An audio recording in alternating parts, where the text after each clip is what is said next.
Okay, so over the last couple days, we've developed these three different classes. So contact represents a real-world contact.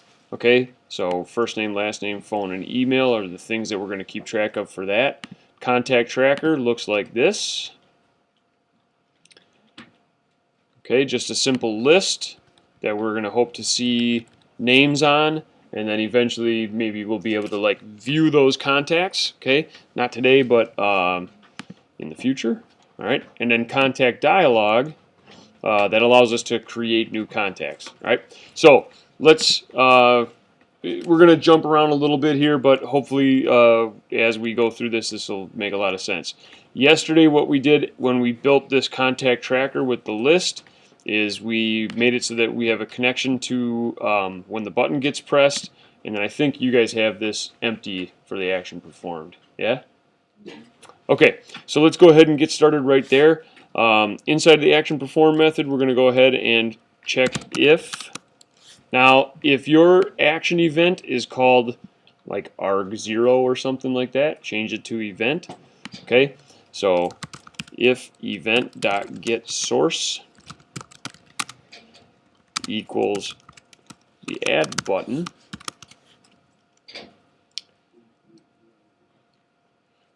then we're going to basically do three steps. All right, we're going to create a contact dialog. We're going to get the new contact from the dialog, and if the contact basically should be added to the list, then we're going to add it to the list. Okay? If the contact exists, then add it to the list. All right? So let's fill some of that in. And we're going to kind of, like I said, bounce around, but I want to do this in kind of orders that make some sense to you and explain why we're changing things as we go. So first thing we're going to do right here in code is declare a contact dialog. I'm just going to call it CD for contact dialog, and I'm going to make that a new contact dialog. Okay. Then we want to get a new contact. So we're going to say here, we're going to declare a contact, and I'm just going to call it the new contact. Okay?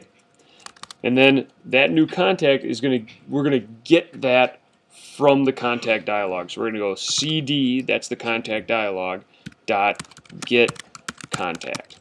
Okay? Now that's an error right now because we haven't written that method yet, but we're going to write that over in contact dialog today. Okay? Then, if the contact exists, okay, so I want you to imagine this. We see the contact dialog, there's a cancel button, and there's a submit button. Okay? When we click the cancel button, what value does the contact have? No value. Okay, and how do we say that when in programming?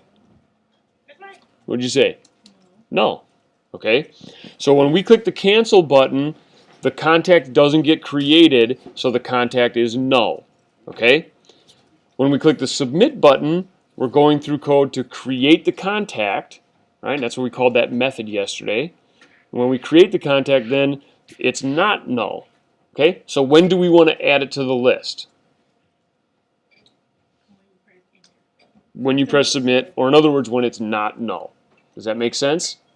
Okay, so in here, what we're going to do is put in if the new contact is not equal to null.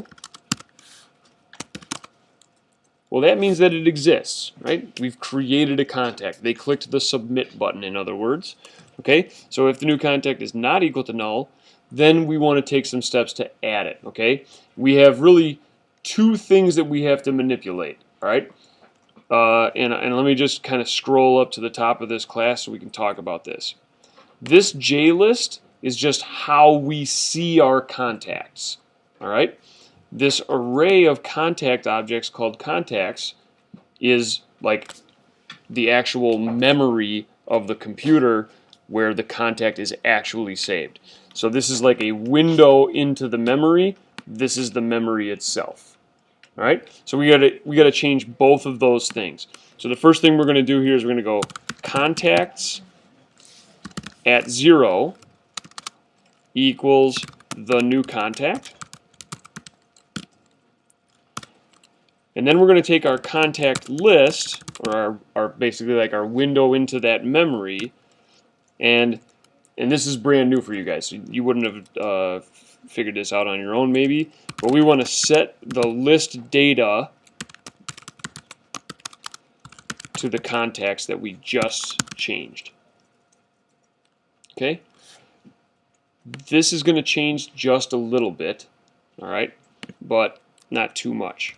So here we are adding the new contact to the array,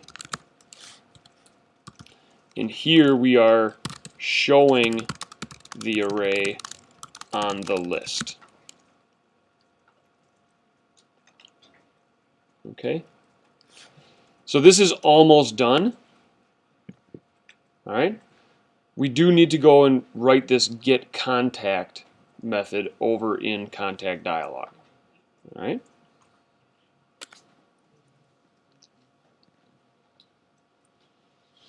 Anybody need more time? Okay.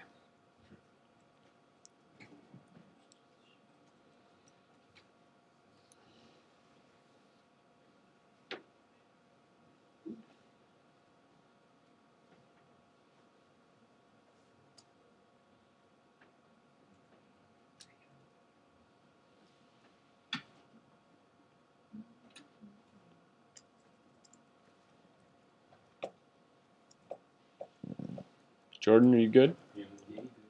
Okay. All right. So the next thing we're going to do is go over to contact dialog, and we're going to write that get contact method. So go to contact dialog.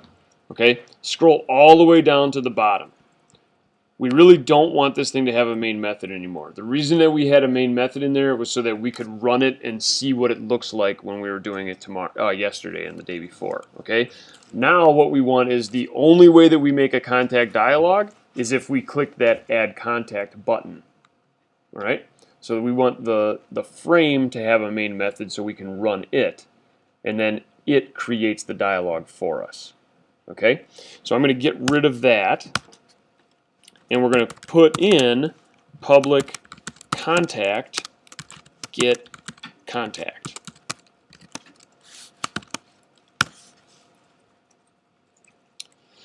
All right, and I'm going to try to do my best to explain this. It's going to seem a little bit magical today, but what we would do first here for get contact is we're going to put in that we want this thing to be visible. All right, oops. And so we want to set that to true. All right, so we want this dialog, it's not set up to be this way yet, but we want this dialog to be what's called modal. All right, and I'll give you an example of what modal means here. So when you make a new class, you don't have to do this right now, just kind of follow, just kind of listen. When we make a new class, if you guys can hear my computer here, when I click that, when I try to click away from that, it makes that like bump sound, like saying, hey, you can't do that. Okay, so this is what we call a modal dialog. All right, it takes control over the program basically. Okay, and the only way I can get control back to here is if I cancel this or finish this or close this some way. Okay, so it's looking for some input, and I have to either give it the input or cancel it for it to go back to the actual program that I want to use. Okay, so the way those work is they take over once they're visible. All right, so right here we're going to make the dialog visible so that it takes over. All right? And we just said that that means that it's modal. Okay? Then what happens is, once it's disposed, all right, it gives the control back to what we call its owner. Okay? So we'll talk about that in a second, but what we want to have happen is once it's disposed, we want it to return the contact that the dialog created in this case. So we're going to go return the contact, and the dialog will return the contact when the dialog is disposed. Okay? So we have it being disposed in two different places. One is when we create the new contact, one is when we cancel. All right? When we cancel, the contact is null. When we submit, we're calling on create the contact, and the contact becomes a new contact. All right? So this could either be returning null or a contact. All right? So I know that this is like, the first time you see it, it's like really crazy, and hopefully, you can just kind of pick up the pieces as we go here. But follow me here. Let's scroll up a little bit here. So at the end of the constructor here, we're going to change something here. We're going to get rid of this set visible true. So I'm just going to comment that out, and I'm going to put a little note in there for us to say we do not make modal dialogues visible in the constructor. Okay? We wait until that get method is called. So get contact or get password or get whatever you're getting from that dialog. Okay? Yeah, question. So why don't we put the stuff in get contact and create contact? Like, why not? Because they're really kind of two separate jobs. So, so the question was, why don't we put the stuff that we just put in here in here? And that's a good question, but they're really kind of two separate jobs. So get contact is called from the contact tracker. So we're saying create the dialog and then try to get the contact from it. What that does is it makes the contact visible. Once the contact dialog is visible, we can click submit. And clicking submit does this stuff, which creates the contact and then disposes of the dialog. And that's what allows get contact to return the contact. Okay? So they're kind of two separate pieces. Okay?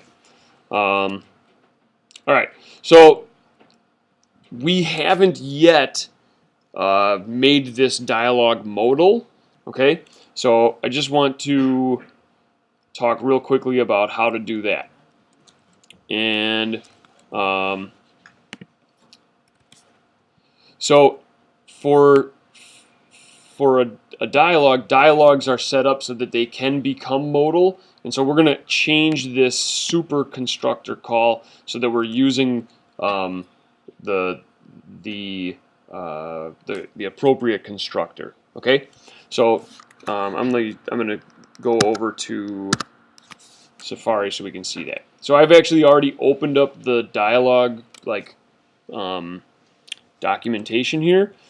Right now, this is the dialog constructor that we're using. We're using the one that doesn't get anything.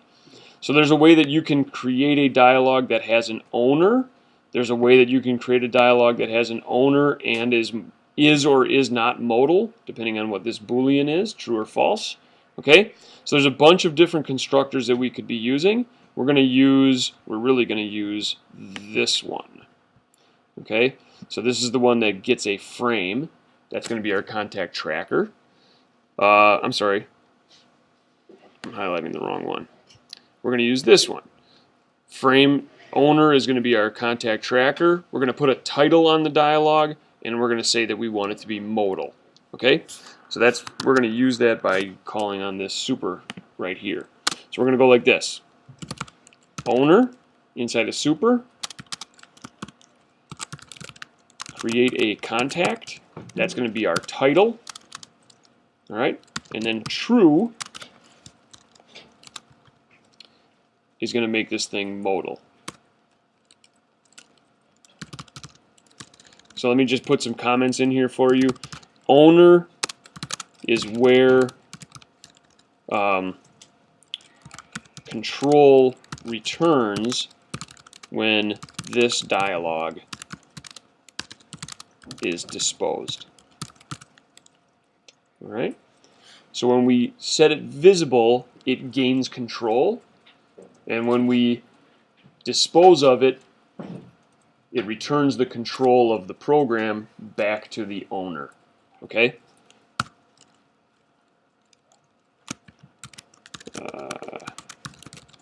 Create a contact is the title. And true means this dialog is modal, which really means it takes over.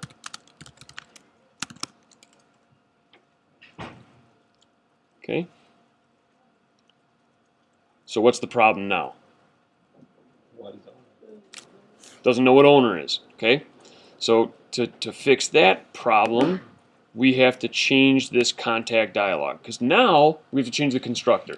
So now the issue is, like, when you create a contact dialog, you have to know what the owner is so you know where to return control to. Okay? So the way that we learn something about the owner when we create it is by adding a parameter to this contact dialog constructor here to say, when you construct me, I need to know who my owner is. Okay? So we're going to go JFrame owner right there. Okay? Now JFrame might need to be imported. So go ahead and catch up to me there. All right? And now the contact dialog class, really, it's done. Okay? So if I save everything here, I have an error back in contact tracker, and the reason that error is there is because I've changed how to construct a contact dialog. Okay? So contact tracker here, now get contact is fine. It recognizes that there's a method there, but it doesn't know how to make a new contact dialog without sending it a frame. Okay? So there's a lot of stuff going on here, but what I want you to know here is that what we want to put in here is this. So the contact tracker is a frame, and that's the frame that's going to be the owner of this contact dialog. Okay? Alright, so let's save that now. And now, this almost works. Okay? So, here's what I mean by almost. When I click Add Contact now, and this should work for you, I get this contact dialog. I can't go back to here because this thing is modal. Okay? So now if I put some contact information in here, and I'm just going to go 1, 2, 3, 4, 5, 6, 7, 8, 9, 0. Okay? And then email is going to be ed@snl.com. Okay? So when I submit that, what I want to see is that Ed Grimley shows up in my list. Okay? So I'm going to submit. Is that Ed Grimley? No. It really is, but it's not the way that we want to see it. Okay? So this really is Ed Grimley. And if I make another contact, okay, and this time I don't really care. I'm just going to go Fred. Let's see. I hope I'm spelling that right. Fred Astaire. Is there an E at the end of Fred Astaire? I don't know. Don't care about that. Don't really care about that. Okay? I want you to pay attention to the numbers that are up here. All right? This is 4386. Okay? When I submit this, it goes 2878. Okay, so when I submit, I'm changing the first contact instead of adding another contact. Okay, so we have two problems left. One problem is getting the name up here, and the other problem is adding contacts as we go. Okay, so the first problem is a problem in the contact class. Okay, and this is a problem that I honestly wouldn't expect you to figure it out on your own today, but it is something that we've done before. Okay, and that is you need to add a toString method. Okay, so we've done a toString method before. ToString tells other objects how to display this object. Okay, and it looks like this. We're going to go public string toString.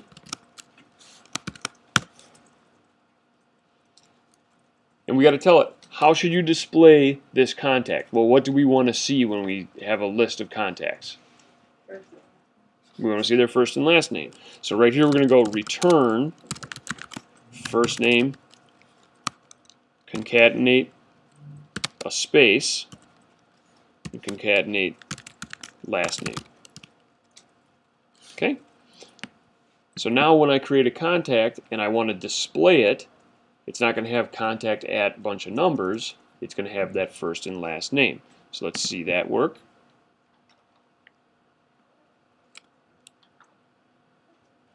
Add to contact, Ed Grimley.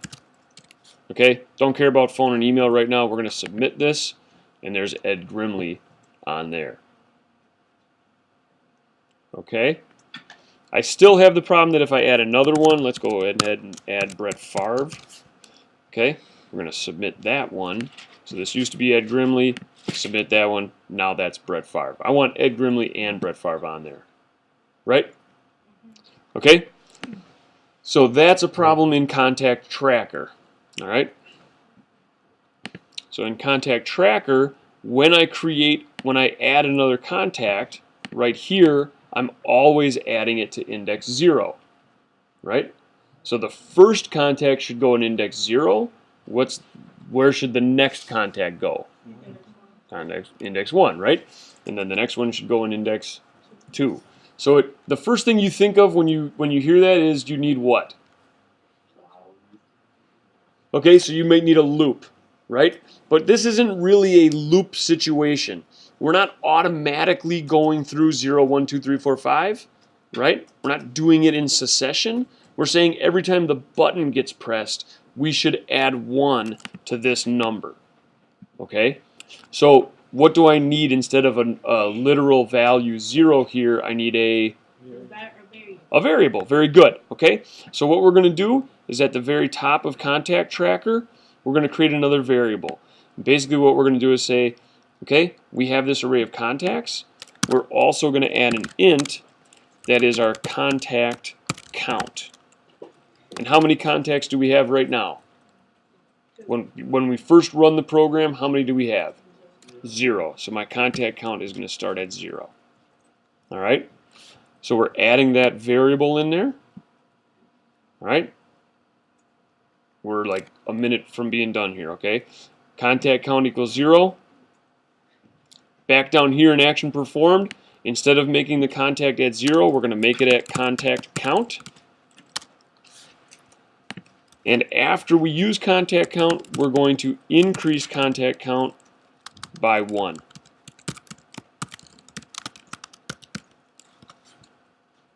So we've changed those two lines.